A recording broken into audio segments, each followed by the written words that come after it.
જય શ્રી કૃષ્ણ. નમસ્કાર, પ્રણામ, સ્વાગત છે મિત્રો તમારું એક નવા વિડીયોમાં. મિત્રો, કેવા સંતાનો પોતાના માતા પિતાના ઋણને ભૂલી જાય છે?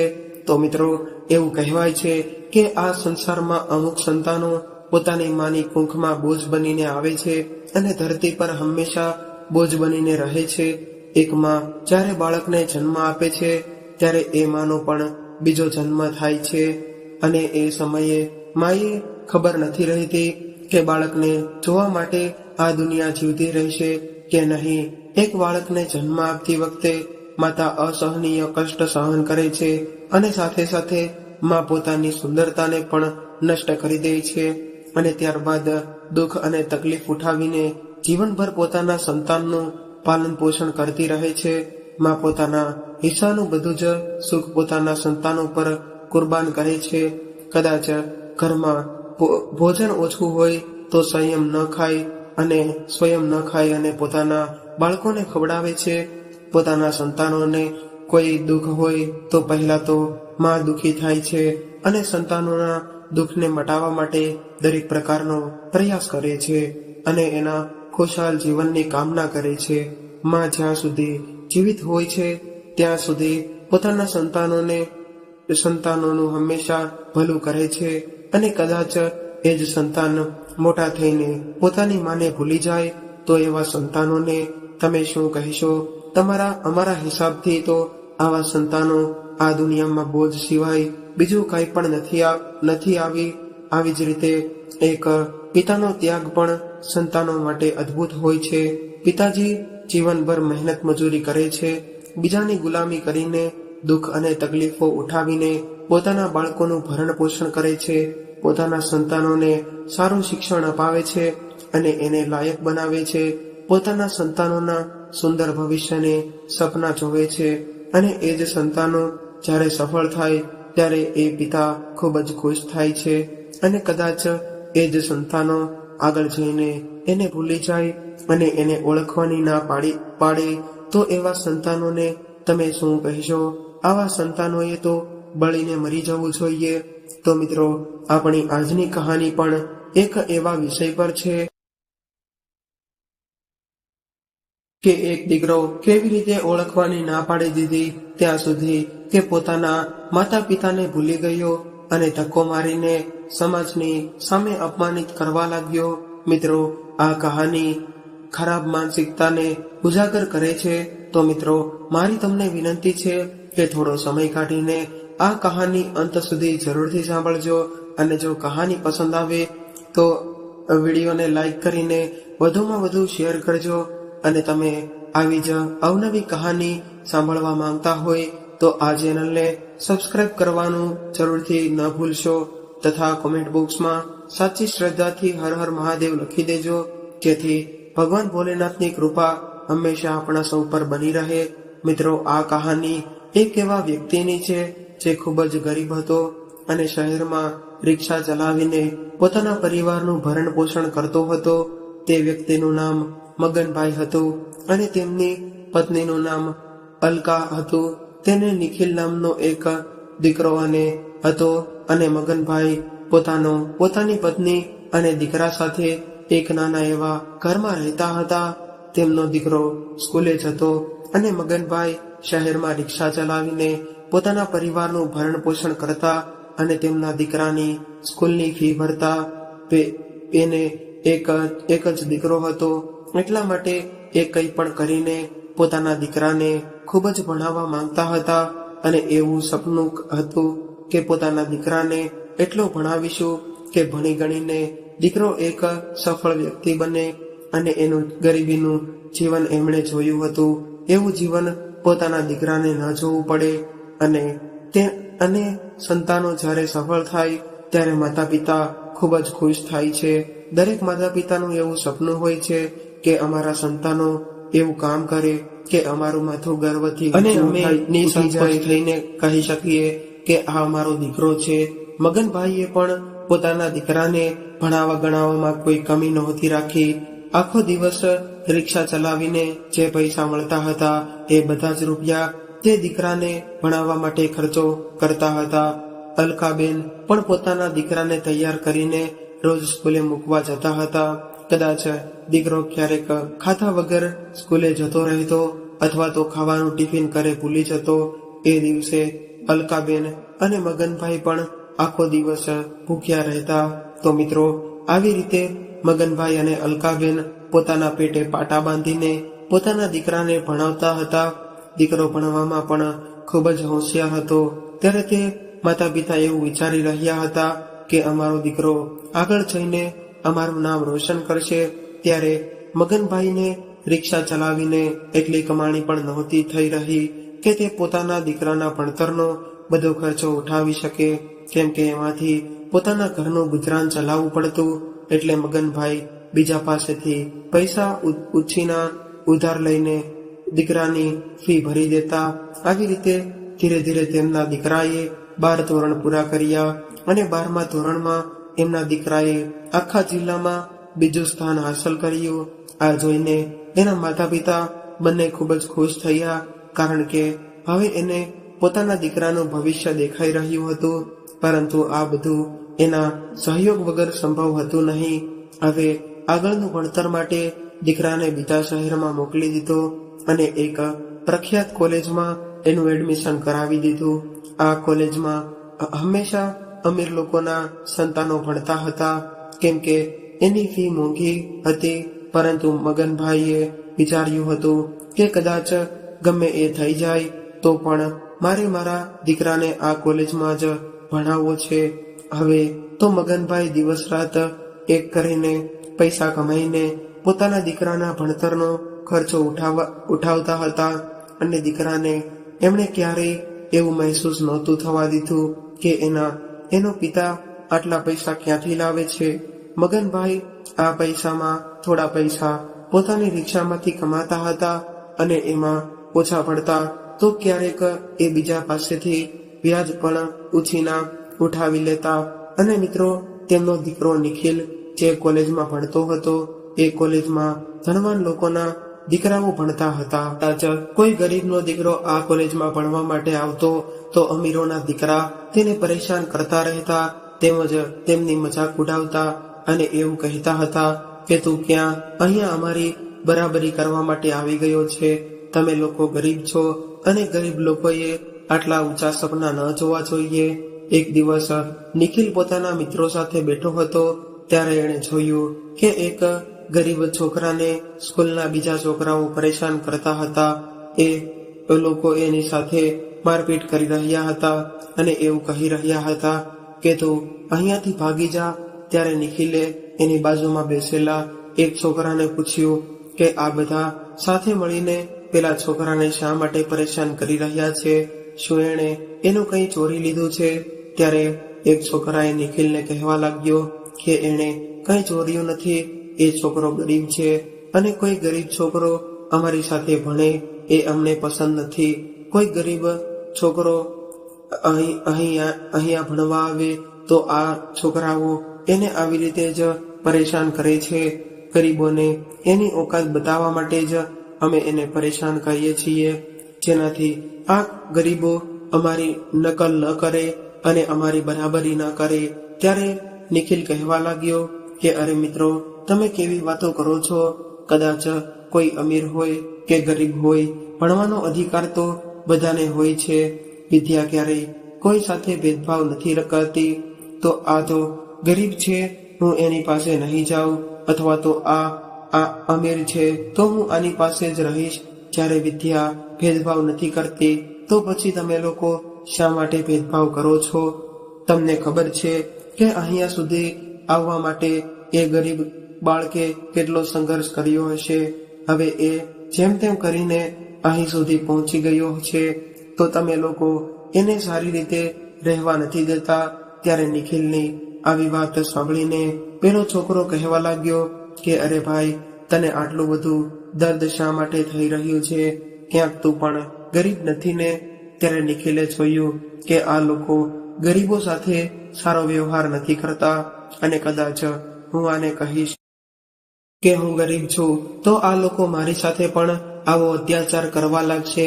ત્યારે નિખિલ ગભરાઈ ગયો અને કહેવા લાગ્યો કે નહીં ભાઈ, હું ગરીબ નથી, મારા પિતાજી તો ખૂબ જ મોટા વેપારી છે, અમારો તો લાખોનો કારોબાર છે. ત્યારે એના મિત્રએ કહ્યું કે તો પછી તું શા માટે પરેશાન થઈ રહ્યો છે? એની સાથે જે થઈ રહ્યું છે એ થવા દે.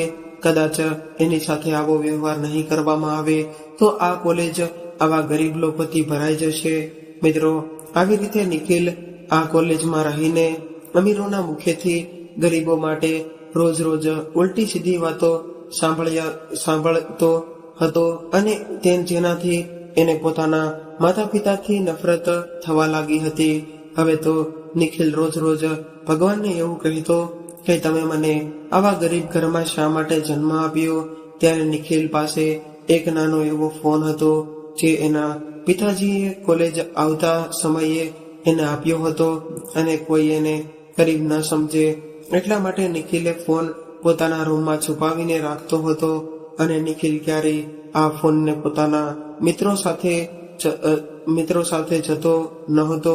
અને હવે તો એના પિતા જ્યારે ફોન કરતા ત્યારે એણે ફોન ઉઠાવવાનું પણ બંધ કરી દીધું હતું અને નિખિલ એવું વિચારતો હતો કે કદાચ હું ફોન ઉઠાવીશ તો મારા મિત્રોએ ખબર પડી જશે કે હું એક ગરીબ મા બાપનો દીકરો છું. અને હવે તો મહિનો સુધી તો એ પોતાના માતા પિતા સાથે વાત પણ નહોતો કરતો. એક દિવસ નિખિલે એના પિતાને કહ્યું કે મારે એક સ્માર્ટફોન જોતો છે, આ નાનો ફોન લઈને હું મારા મિત્રો સાથે નથી જઈ શકતો. ત્યારે એના પિતાજીએ કહ્યું કે દીકરા, અત્યારે સ્માર્ટફોન ખરીદવાની આપણી હેસિયત નથી, હું તો ખૂબ મુશ્કેલીથી તારા ભણતરનો ખર્ચો ઉઠાવી શકું છું. ત્યારે પોતાના પિતાજીની આવી વાતથી નિખિલ નારાજ થઈ ગયો અને કહેવા લાગ્યો કે જ્યારે તમારી પાસે પૈસા નથી તો તમે મને આટલા મોટા સપના શા માટે જુઓ છો, જે સપના તમે પૂરા ન કરી શકો. ત્યારે તેના પિતાજીએ કહ્યું કે દીકરા, તારું જીવન ગરીબ ના બોજ નીચે દબાઈને ન રહી જાય એટલા માટે અમે તને આ કોલેજમાં ભણવા માટે મોકલ્યો છે. અને હું એવું નથી ઈચ્છતો કે તું પણ મારી જેમ રિક્ષા ચલાવે. અમે તને ભવિષ્યમાં ખૂબ મોટો માણસ બનેલો જોવા માંગીએ છીએ, એટલે તું અત્યારે આ બધો દેખાવ કરવામાં ન પડતો અને તારા ભણતરમાં ધ્યાન આપ. દીકરા, જ્યારે તું સફળતા મેળવી લઈશ ત્યારે તું મોંઘામાં મોંઘો ફોન સ્વયં ખરીદી શકીશ અને કદાચ તને કોઈ પરેશાન ન કરી રહ્યું હોય તો તું ચિંતા ન કરતો, હું તારા પ્રિન્સિપલ સાથે વાત કરી લઈશ. ત્યારે તેમના દીકરાએ નારાજ થઈને કહ્યું કે નહીં પિતાજી, તમારે અહીંયા આવવાની કોઈ જરૂર નથી અને અહીંયા તો તમે ભૂલથી પણ નહીં આવતા. તમારી હાલત જોઈને મારા મિત્રો મારી મજાક ઉડાડશે. પિતાજી, હું ખૂબ જ બદનસીબ છું કે મેં તમારો દીકરો બનીને જન્મ લીધો છે, એટલે હવે હું મારી કિસ્મત ખુદ બદલી લઈશ. હવે અમીર વ્યક્તિ બનીને જ રહીશ. જ્યારે હું તમને કીડા મકોડાની જેમ જીવન જીવતા જોઉં છું ત્યારે મને ખુદ પર શરમ આવે છે. ત્યારે તેના પિતાજીએ કહ્યું કે દીકરા, તું ચિંતા ન કરતો, થોડા સમયમાં જ હું તારા માટે સ્માર્ટફોનની તારી ખુશી માટે મારાથી જે કંઈ પણ થઈ શકશે એ બધું જ કરવા માટે હું તૈયાર છું. મિત્રો, ત્યારે મગનભાઈની પત્નીએ સાંભળ્યું કે અમારા દીકરાએ સ્માર્ટફોન માંગ્યો છે ત્યારે તેની પાસે ઘરેણાં હતા તે તેના પતિને વેચવા માટે આપી દીધા અને કહ્યું કે આ ઘરેણાં વેચીને તમે આપણા દીકરા માટે એક સ્માર્ટફોન ખરીદીને મોકલી દો. મિત્રો, હવે તેના પિતાજીએ આ ઘરેણાં વેચીને એક સ્માર્ટફોન ખરીદીને તેના દીકરાને મોકલી દીધો. આ બાજુ દીકરો પોતાના મિત્રો સામે સ્વયંને ખુદ અમીર બતાવી ચૂક્યો હતો અને ક્યારેય એની વાત ખોટી ન પડી જાય એટલા માટે એ દરેક સમયે એના પિતાજી પાસે કંઈક ને કંઈક માંગતો રહેતો હતો. તેના પિતાજી પણ જેમ તેમ કરીને અને વ્યાજે રૂપિયા લઈને પોતાના દીકરાની માંગો પૂરી કરતા હતા. દીકરાએ પોતાને અમીર બતાવવાના ચક્કરમાં તેના પિતાજીનું જીવન કર્જમાં ડૂબાડી દીધું હતું, પરંતુ એના પિતાજીએ ક્યારેય પોતાનું મન મેલું નહોતું કર્યું. એ તો એવું વિચારતા હતા કે જ્યારે આપણો દીકરો સફળ થઈ જશે ત્યારે મારું બધું જ લેણું ચૂકવી દેશે. મગનભાઈનો તો વ્યાજે રૂપિયા લઈને દીકરાની દરેક માંગો પૂરી કરી રહ્યા હતા, જેનાથી એના ભણતરમાં કોઈ તકલીફ ન આવે. હવે તો તેમનો દીકરાનો ખર્ચો ઉઠાવતા મગનભાઈએ પોતાનું ઘર પણ વેચી દીધું હતું અને પોતાની પત્નીને લઈને એક ભાડાના મકાનમાં રહેવા લાગ્યા હતા. આ બાજુ નિખિલને પોતાના માતા પિતા અને પોતાના ગામથી નફરત થવા લાગી હતી. રોજ રોજ અમીરોના સંતાનો સાથે રહેવાથી એ પૂરી રીતે બદલાઈ ગયો હતો. હવે તો અમીર લોકો સાથે એની દોસ્તી થઈ ગઈ હતી, એટલે એની જેમ જ નિખિલને રહેવું પડતું હતું. હવે તો એણે પોતાના માતા પિતાનો ફોન ઉઠાવવાનું પણ બંધ કર્યું હતું અને ક્યારેય ફોન ઉઠાવી લેતો તો તેમની સાથે સારી રીતે વાત પણ નહોતો કરતો. એક દિવસ નિખિલે એના પિતાને કહ્યું કે પિતાજી, હવે મારું ભણતર પૂરું થવાનું છે, એટલે મને વારે વારે ફોન કરીને પરેશાન ન કરતા. હું જલ્દી જ ઘરે આવી જઈશ. દીકરાને ઘરે આવવાની વાત સાંભળીને એના માતા પિતા બંને ખૂબ જ પ્રસન્ન થયા. અલકાબેન તો પોતાના દીકરાને મળવા માટે ખૂબ જ બેચેન થવા લાગ્યા અને એ તો પોતાના મહોલ્લામાં રહેતી અન્ય મહિલાઓને કહેવા લાગ્યા કે મારો દીકરો ભણતર પૂરું કરીને અમારા ઘરે પાછો આવી રહ્યો છે અને જોજો હવે અમારા ઘરમાં બધું જ બદલી જશે. એમના દીકરાએ ઘરે આવવામાં 1 મહિનાનો સમય લાગશે એવું કહ્યું હતું, પરંતુ 1 મહિનો વીતી ગયો છતાં પણ એમનો દીકરો ઘરે ન આવ્યો. ફોન કરવાની તો એણે પહેલાથી જ ના પાડેલી હતી, પરંતુ ત્યારે મગનભાઈએ અને એમની પત્નીનું મન ન માન્યું, એટલે એમણે એના દીકરાને ફોન કર્યો, પરંતુ એનો ફોન બંધ આવી રહ્યો હતો. બિચારા મગનભાઈ અને અલકાબેન હવે શું કરી શકવાના હતા? એની પાસે તો દીકરાના આવવાની રાહ જોયા સિવાય બીજો કોઈ વિકલ્પ ન હતો. થોડા દિવસ બાદ બંને પતિ પત્ની દીકરાને શોધવા માટે શહેરમાં આવ્યા અને જ્યાં એની કોલેજ હતી ત્યાં જઈને પૂછવા લાગ્યા.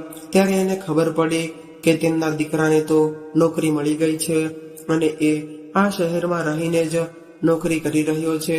મિત્રો, તમને જણાવી દઈએ કે નિખિલને નોકરી તો ત્યારે જ મળી ગઈ હતી જ્યારે એણે એના પિતા સાથે છેલ્લી વાર વાત કરી હતી અને ફોન કરવાની ના પાડી હતી. એ કોલેજમાં જ એક પૂનમ નામની છોકરી ભણતી હતી. પૂનમ એક ખૂબ જ મોટા વેપારીની દીકરી હતી.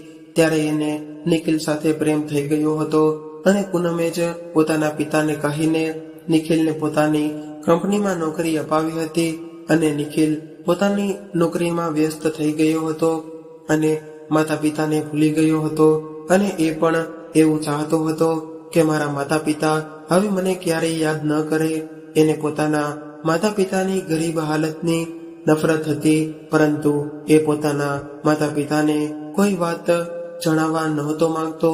આ બાજુ જ્યારે મગનભાઈ અને તેના પત્નીને ખબર પડી કે અમારો દીકરો અમારાથી નફરત કરે છે, ત્યારે એને ખૂબ જ દુઃખ થયું અને એના બધા જ સપનાઓ તૂટીને વિખેરાઈ ગયા. દીકરો ભલે એને ભૂલી ગયો હતો, પરંતુ માતા પિતા હજુ પણ પોતાના દીકરાને મળવા માટે તડપી રહ્યા હતા.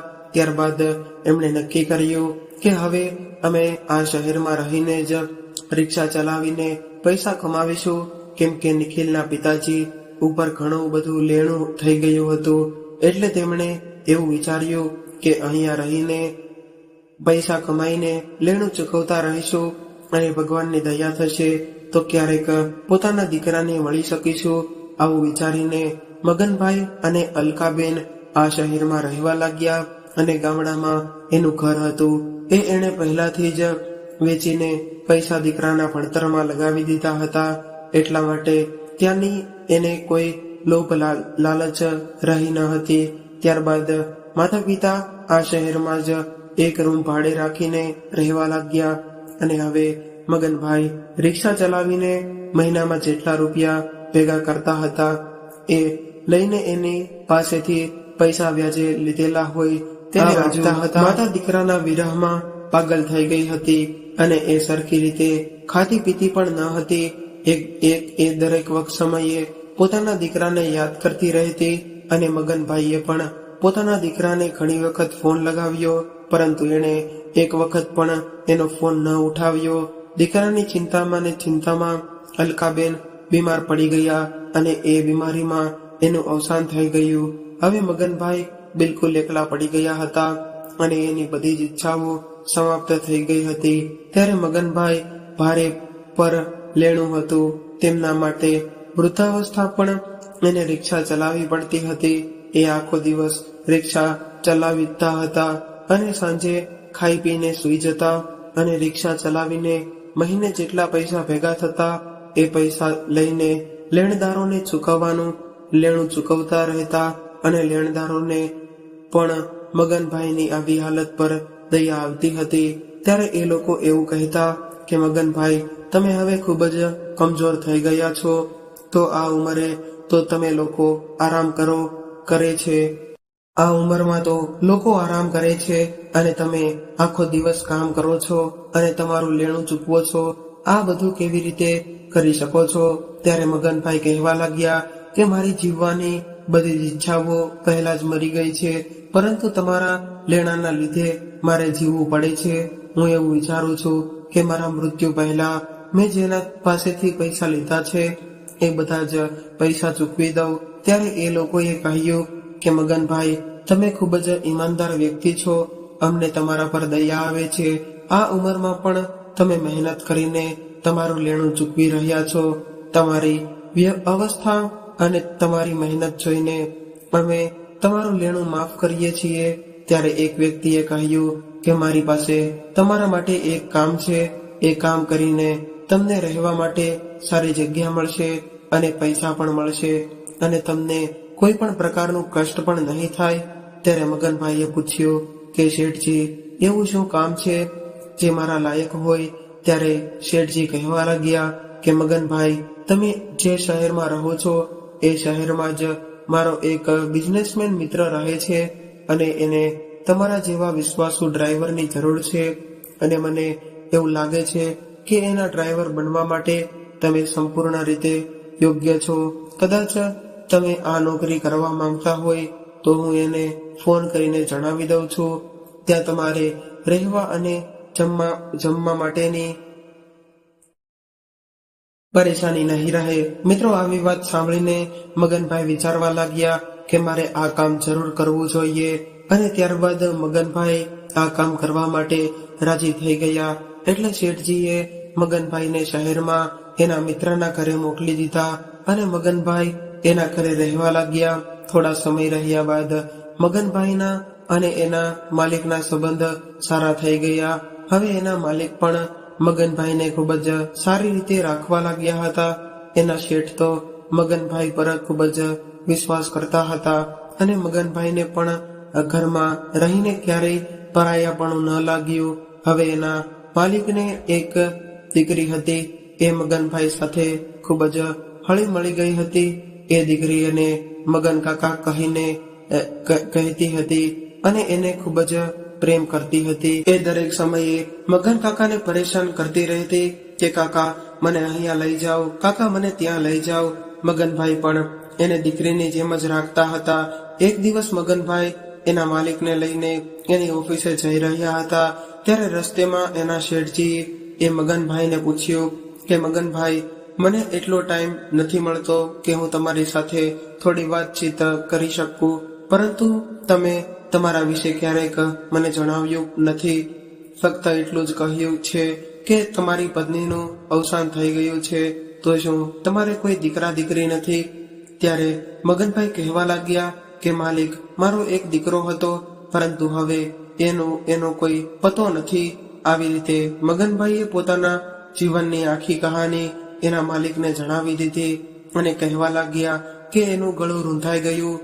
ત્યારે એના માલિકે એને આશ્વાસન આપ્યું અને કહ્યું કે મગનભાઈ, મને તો તમારી ફરજ નિભાવી છે, પરંતુ આ તમારા દીકરાનું દુર્ભાગ્ય હતું કે એ તમારા જેવા દેવતા સમાન પિતાને ભૂલી ગયો છે. તમે ચૂકવી શક્યા બાદ તેના માલિક કહેવા લાગ્યા કે મગનભાઈ, તમે ખુદને બિલકુલ એકલા મહેસૂસ નહીં કરતા. મારી દીકરી તમને એક પિતાની જેમ પ્રેમ કરે છે અને કાલે એની સગાઈ છે, એટલે એની સગાઈમાં તમારે એના કાકાનો રોલ નિભાવવાનો છે. મારા પછી કદાચ એ કોઈને સૌથી વધારે માનતી હોય તો એ તમને છે. ત્યારે મગનભાઈએ કહ્યું કે માલિક, તમે ચિંતા ન કરો, હું મારી દીકરીની સગાઈમાં કોઈ કમી નહીં આવવા દઉં. એની ખુશી માટે કંઈ પણ કરવા માટે તૈયાર છું. મિત્રો, બીજા દિવસે જ્યારે તેના શેઠની સગાઈ હતી અને એ દિવસે સવારથી જ મગનભાઈ દોડીને બધું કામ કરવા લાગ્યા. સવારથી એણે કંઈ પણ ખાધું પીધું ન હતું. એ દોડીને થાકી ગયા હતા, પરંતુ એમણે હિંમત ન હારી. જ્યારે થાકી હારીને મગનભાઈ થોડીવાર માટે એક જગ્યાએ આરામ કરવા બેસી ગયા, ત્યારે જ એ છોકરીની સગાઈ હતી. એ એના માટે શરબત લઈને આવી અને કહેવા લાગી કે લ્યો કાકા, શરબત પી લ્યો. કદાચ અત્યારથી તમે થાકી જશો તો મારા વિવાહમાં શું કરશો? ત્યારે મગનભાઈ કહે છે કે દીકરી, તું મારી ચિંતા ન કર. મારી દીકરી માટે તો હું આનાથી પણ વધારે મહેનત કરી લઈશ. આટલું કહીને એ ઘરની બહાર કામ કરવા માટે જવા લાગ્યા. ત્યારે તે છોકરીની સગાઈ થવાની હતી. એ છોકરાની ગાડી એના દ્વાર પર આવી ગઈ. હવે શેઠજી છોકરાનું સ્વાગત કરવા માટે દ્વાર પર પહોંચ્યા અને ગાડીમાંથી જે છોકરો બહાર આવ્યો એને જોઈને મગનભાઈની આંખો ફાટી રહી ગઈ અને એના પગ નીચેથી જમીન સરકી ગઈ. કારણ કે એ છોકરો બીજું કોઈ નહીં પરંતુ મગનભાઈનો દીકરો નિખિલ હતો. પોતાના દીકરાને અચાનક જોઈને મગનભાઈની આંખો ભરાઈ ગઈ. ત્યારે એમની અંદર પોતાના દીકરાને મળવાની ભાવનાઓ પ્રગટ થવા લાગી. એ દીકરાને ગળે લગાવવા માંગતા હતા. ત્યારે જ શેઠજી આવ્યા અને મગનભાઈને કહેવા લાગ્યા કે મગનભાઈ, તમે અહીંયા ઊભા રહીને શું કરી રહ્યા છો? અંદર જઈને મહેમાનોના સ્વાગતની તૈયારી કરો. ત્યારે પોતાની ભાવનાઓને પોતાના મનમાં દબાવીને મગનભાઈ કામ કરવા લાગ્યા. પરંતુ જ્યારે તેનો દીકરો સ્ટેજ પર પહોંચ્યો ત્યારે મગનભાઈ પાણીની ટ્રે હાથમાં લઈને ઊભા હતા અને દીકરાને જોઈને તેના હાથ ધ્રુજવા લાગ્યા અને વિચારવા લાગ્યા કે મેં ક્યારેય વિચાર્યું પણ ન હતું કે જે દીકરાને જોવા માટે આટલા વર્ષોથી મારી આંખો તરસી રહી હતી એની સાથે મારી આવી રીતે મુલાકાત થશે. ત્યારે એ ખુદને રોકી ન શક્યા અને તરત જ સ્ટેજ પર ચડીને પોતાના દીકરાને ગળે લગાડીને રડવા લાગ્યા. આ જોઈને બધા જ લોકો આશ્ચર્યચકિત થઈ ગયા અને આ છોકરીએ જોયું કે જે વૃદ્ધ વ્યક્તિ એને ગળે લગાવીને રડી રહ્યો છે એ મારો પિતા છે. એટલે એણે એકદમથી મગનભાઈને ધક્કો મારીને આગળ હટાવી દીધા અને નારાજ થઈને કહેવા લાગ્યો કે કોણ છે આ પાગલ વ્યક્તિ? આજે અહીંથી હટાવો.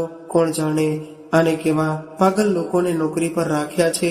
ત્યારે શેઠજી કહેવા લાગ્યા કે દીકરા, આ નોકર નથી, આ અમારા ઘરના એક સભ્ય છે.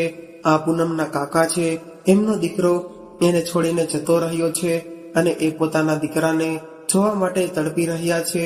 એટલા માટે દરેક લોકોના એને એનો દીકરો દેખાય છે. ત્યારે નિખિલ એના થવાવાળા સસરાજીને કહેવા લાગ્યો, પિતાજી, આવા લોકોને તમે નથી જાણતા. આ લોકો ગરીબીનું બહાનું બનાવીને ગટરના કીડીથી જેમ અમીર લોકો જેવા મળે એટલે એની પાછળ પડી જાય છે. હું આવા લોકોને સારી રીતે જાણું છું. ત્યારે આવી રીતે ખૂબ જ અપશબ્દો કહીને નિખિલે પોતાના પિતાનું અપમાન કર્યું. ત્યારે બિચારા મગનભાઈનું હૃદય ફાટી રહ્યું હતું. એ સ્વયં આત્મગ્લાનિથી મરી રહ્યા હતા અને વિચારી રહ્યા હતા કે મારા દીકરાએ આવું શા માટે કર્યું હશે. ત્યારબાદ મગનભાઈએ એક ખૂણામાં જઈને જોરથી રડવા લાગ્યા. ત્યારે પૂનમે બધું જ છોડીને તરત જ મગનભાઈ પાસે પહોંચી ગઈ અને જોયું કે મગનભાઈ પોતાના દીકરાને ફોટો જોઈને જોરથી રડી રહ્યા હતા. જે પિતાએ પોતાના દીકરાને આ મુકામ સુધી પહોંચાડવા માટે ખુદ રાત દિવસ તકલીફ સહન કરીને કામ કર્યું હતું અને જે માએ પોતાના દીકરાની દરેક ઈચ્છા પૂરી કરવા માટે દીકરાના ઘરમાં કામ કરીને પોતાના પ્રાણ ત્યાગી દીધા હતા, આજે એમના દીકરાએ એના ત્યાગ અને તપસ્યાનું એને આ ફળ આપ્યું. હવે પૂનમ પાછળ ઊભી રહીને મગનભાઈના ખભા પર હાથ રાખીને પૂછવા લાગી કે કાકા, શું આ નિખિલ તમારો દીકરો છે? કદાચ એ તમારો દીકરો હોય તો પછી તમારી આવી હાલત કેમ છે? અને એણે તમારી સાથે આવો વ્યવહાર શા માટે કર્યો? ત્યારે રડતા રડતા મગનભાઈએ પૂનમને આખી કહાની સંભળાવી. આ સાંભળીને પૂનમને નિખિલથી નફરત થવા લાગી. ત્યારે જ પૂનમ પોતાના ઘરમાં ગઈ અને મગનભાઈ ત્યાં જ બેસીને રડતા રહ્યા. હવે મોકો જોઈને નિખિલ પાછળથી તેની પાસે આવ્યો અને એને કહેવા લાગ્યો કે તમે મારો પીછો નહીં છોડો, એમને હું જ્યાં જાઉં ત્યાં પહોંચી જાઉં છો. મેં તો એવું વિચાર્યું હતું કે અત્યાર સુધીમાં તો તમે લોકો મરી ગયા હશો, પરંતુ તમે તો હજુ પણ જીવતા છો. ત્યારે મગનભાઈએ કહ્યું કે દીકરા, હું આજથી તારા માટે મરી ગયો છું, પરંતુ તારી સચ્ચાઈ તારા થવાવાળા સસરાજીને જરૂર બતાવી દઈશ. એ પણ જાણી લે કે તેને થવાવાળો જમાઈ કેવો સારો છે. ત્યારે નિખિલ ગુસ્સે થઈ અને કહેવા લાગ્યો કે અરે ઓ પાગલ બુઢ્ઢા, કદાચ તે કોઈને કંઈ જણાવી દીધું તો એવું પરિણામ તારી લાડલી પૂનમને ભોગવવું પડશે. આ સાંભળીને મગનભાઈ શાંત પડી ગયા અને વિચારવા લાગ્યા કે કદાચ મારા લીધે કોઈ વાત બગડી જશે તો પૂનમ પણ મારાથી નારાજ થઈ જશે. એ એવું વિચારી રહ્યા હતા કે શેઠજીને જાણવું કે ન જણાવવું. આ બાજુ સ્ટેજ પર અંગૂઠીની રસમ શરૂ થઈ. ત્યારે જ પૂનમ સ્ટેજ પર આવીને બધા લોકો સામે કહેવા લાગી કે મારી વાત ધ્યાનથી સાંભળો. હું મારા મનની એક વાત તમને બધાને કહેવા માંગુ છું કે હું એક વ્યક્તિ સાથે તમને મુલાકાત કરાવવા માંગુ છું, જે મારી જિંદગીનો એક મહત્વપૂર્ણ હિસ્સો છે. મારા પિતા પછી કદાચ કોઈ મને પ્રિય હોય તો એ આ વ્યક્તિ છે. ત્યારે નિખિલ વિચારવા લાગ્યો કે પૂનમ મારા વિશે વાત કરી રહી છે, પરંતુ નહીં. આટલું કહીને પૂનમે મગનભાઈને સ્ટેજ પર બોલાવ્યા અને કહેવા લાગી કે આ મારા કાકા પણ છે અને મારા થવાવાળા સસરાજી પણ છે, પરંતુ આ મારું બદકિસ્મત છે કે સસરાજીના રૂપમાં હું આની સેવા નહીં કરી શકું. આટલું કહીને પૂનમ નિખિલ તરફ જોવા લાગી અને પૂછવા લાગી કે મેં સાચું કહ્યું ને નિખિલ? ત્યારે પૂનમની આવી વાતો સાંભળીને નિખિલનો ચહેરો ઉતરી ગયો. એ સમજી ન શક્યો કે હું આ વાતને શું અર્થ લગાવું. ત્યારબાદ પૂનમ મગનભાઈને કહેવા લાગી કે કાકા, તમે મારા કાકા બરાબર છો. હું તમને મારા સસરા નહીં બનાવવું, કેમ કે જે છોકરો આવી રીતે પોતાના માતા પિતાને છોડી શકે છે તે એની પત્નીને પણ છોડી શકે છે. ત્યારે પૂનમની આવી વાત સાંભળીને નિખિલ કહેવા લાગ્યો કે પૂનમ, તું આ નોકર માટે શું બોલી રહી છો? આ તારા સસરા બનવા લાયક ક્યાંથી બની ગયા? ત્યારે નિખિલની આવી વાતો સાંભળીને પૂનમને તરત જ એના ગાલ પર એક જોરદાર તમાચો મારી દીધો અને કહેવા લાગી કે ખબરદાર, જો મારા કાકાને નોકર કહ્યા છે તો હું એને મારા પિતાની જેમ માનું છું. તું તારા પિતાને ભૂલી શકે છે, પરંતુ હું મારા કાકાને નહીં ભૂલી શકું. હું તારી જેવી નથી કે હું મારા માતા પિતાને આપેલા સંસ્કારોને સારી રીતે જાણું છું, અને હું અત્યારે જ એ જાહેર કરું છું કે હું તારા જેવા પશુ સાથે વિવાહ નહીં કરું. એ તો મને એવું કહ્યું હતું કે તું અનાથ છો, એટલે જ તારા માટે મારા હૃદયમાં પ્રેમ પ્રગટ્યો હતો, પરંતુ તારું સત્ય જાણીને મને એવું લાગે છે કે તારા જેવો હરામી વ્યક્તિ આ દુનિયામાં બીજું કોઈ નહીં હોઈ શકે. કદાચ તું મારા મા બાપનો ન થઈ શક્યો તો તું મારો શું થવાનો છો? તું એક સારો દીકરો નથી બની શક્યો, તું એક સારો પતિ કેવી રીતે બની શકીશ? મેં જ મારા પિતાને કહીને તારી નોકરી લગાડી હતી, પરંતુ એ નોકરીના અભિમાનમાં તું તારા માતા પિતાને ભૂલી ગયો છો. તને યાદ કરીને તારી માં મરી ગઈ, પરંતુ તે એનો ફોન પણ ન ઉઠાવ્યો. આવા નિર્દય વ્યક્તિની પત્ની બનવાનું હું ક્યારેય સ્વીકાર નહીં કરું. આજથી હું તને નોકરીમાંથી પણ છૂટો કરું છું. મિત્રો, આવી રીતે નિખિલ બધા જ લોકો વચ્ચે અપમાનિત થઈને ચૂપચાપ માથું ઝુકાવીને ત્યાંથી જતો રહ્યો. અને ત્યારે પૂનમ મગનભાઈને કહે છે કે કાકા, તમે બિલકુલ દુઃખી ન થતા. એવા દીકરા માટે શું દુઃખી થવાનું, જેણે તમને જીવતા જીવ મારી નાખ્યા છે, અને આજે તમારા દીકરાને ખોઈને એક દીકરી મેળવી છે. આજથી હું તમારી દીકરી છું અને તમારા અંતિમ શ્વાસ સુધી હું તમારી સેવા કરીશ. ત્યારે પૂનમની આવી વાત સાંભળીને મગનભાઈની આંખોમાં આંસુની ધારા વહેવા લાગી. ત્યારબાદ મગનભાઈએ પૂનમને પોતાના ગળે લગાડી દીધી અને આ રીતે મગનભાઈ ખૂબ જ રાજી ખુશીથી થઈને પૂનમના પરિવાર સાથે રહેવા લાગ્યા અને થોડા જ દિવસોમાં એ બધી જ વાતો ભૂલી ગયા. અને આ બાજુ નિખિલની નોકરી જતી રહી હતી અને પૂનમ પણ એને ઠુકરાવી દીધો હતો અને જે એને મળતું હતું એ તમામ લોકો એને ધિક્કારતા હતા. મિત્રો, એક વાત યાદ રાખજો, જીવનની સૌથી મોટી દોલત પોતાનાઓને મળીને પામીને મળે છે. પોતાનાઓને ખોઈને તો અમીર વ્યક્તિ પણ કંગાળ બની જાય છે. મોટા થઈને ક્યારેય પણ એવા લોકોને ન ભૂલવા જોઈએ જેમણે તમને નાનામાંથી મોટા કર્યા હોય. જીવનમાં પોતાના તમામ સુખોનો ત્યાગ કરીને તમારા સુખોની કામના કરી હોય અને એના કરજદાર છો અને જીવનભર રહેશો. કદાચ તમે એને ભૂલી ગયા તો આખો સંસાર તમને ઠુકરાવા લાગશે અને ભગવાન પણ તમને ક્યારેય ક્ષમા નહીં કરે. તો મિત્રો, અમે આશા રાખીએ છીએ કે આ સ્ટોરી તમને ખૂબ જ પસંદ આવી હશે અને પસંદ આવી હોય તો વિડીયોને લાઈક કરીને તમારા મિત્રો સાથે શેર પણ અચૂક કરજો અને આ ચેનલમાં નવા હોય તો ચેનલને સબસ્ક્રાઇબ પણ જરૂરથી કરી લેજો, જેથી અમારા આવનારા નવા વિડીયોની માહિતી તમારા સુધી સૌથી પહેલા પહોંચે. તો ચાલો મિત્રો, હવે ફરી મળીશું એક નવી કહાની સાથે. ત્યાં સુધી તમામ મિત્રોને જય શ્રી કૃષ્ણ, રાધે રાધે, હર હર મહાદેવ.